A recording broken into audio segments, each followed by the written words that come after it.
নমস্কার বন্ধুরা, chef Shrabani daily vlog চ্যানেলের পক্ষ থেকে সবাইকে স্বাগত জানিয়ে আজ আপনাদের সাথে শেয়ার করতে চলেছি লাল পিঁপড়ের চাটনি বা রেড অ্যান্ড চাটনি। আপনারা প্রথম থেকে পুরো ভিডিওটা শেষ পর্যন্ত দেখতে থাকুন। ভালো লাগলে একটা লাইক দিয়ে আমার পাশে থাকুন ও বন্ধুদের সাথে শেয়ার করে দিন। চলুন তাহলে শুরু করি। তো দেখুন বন্ধুরা, সবার প্রথমে আমি দেখুন লাল পিঁপড়ে ভালোভাবে ধুয়ে পরিষ্কার করে বেছে নিয়েছি। এটা হয় শাল গাছের টগে। দেখুন শাল গাছ থেকে ওরা পেড়ে ওখানে বাসা বাঁধে পিঁপড়েগুলো। এগুলো কিন্তু অনেকেই খেলে বলে থাকে এগুলো আবার খায় নাকি, কিন্তু এটার গুণাগুণ সম্পর্কে যদি আপনারা জেনে থাকেন তো এটা মাছ মাংস ছেড়ে এটা আগে খাবেন। তো দেখুন বন্ধুরা, ভালোভাবে ধুয়ে পরিষ্কার করে নিয়েছিলাম। আর আমি দিয়েছি সামান্য সর্ষে আর কয়েক কোয়া রসুন দিয়েছি, গোটা জিরে দিয়েছি। এখন লাল পিঁপড়ে আমি শিলে বেটে নিচ্ছি। আপনারা পারলে মিক্সিতেও বেটে নিতে পারেন। তো মিক্সিতে কেন বাটছি না, তার কারণ হচ্ছে আমার লাল পিঁপড়ে মাত্র আছে 100 গ্রাম, আর মিক্সিতে একটু বেশি করে যদি হয় তাহলে বাটা ভালো হয়। এজন্যই দেখুন আমি শিলপাটাতে বেটে নিচ্ছি। দেখুন এভাবে বেটে নেব।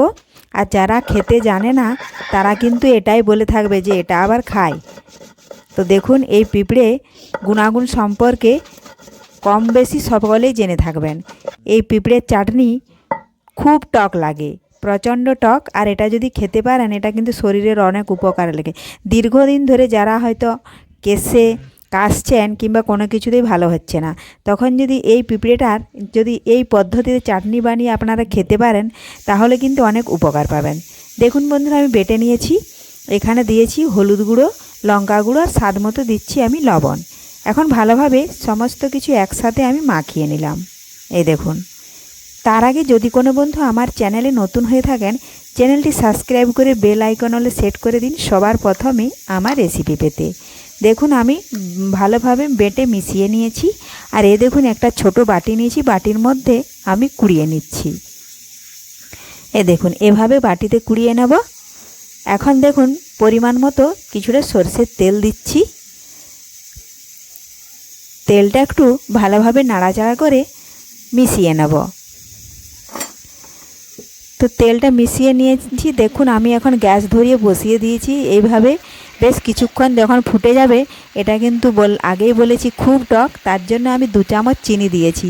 তাহলে টক টক মিষ্টি মিষ্টি খেতে কিন্তু খুবই ভালো লাগে। আর এটা দেখুন এইভাবে বেশ কিছুক্ষণ ফুটিয়ে একটু আমি শুকিয়ে নেব। দেখুন এতটা ঝোল কিন্তু খাওয়া যাবে না, এজন্য আমি ঠিক যেমন চাটনির আকারে হয় সেইভাবে যেন চামচ দিয়ে তোলা যায় ওইভাবে আমি বানিয়ে নিচ্ছি।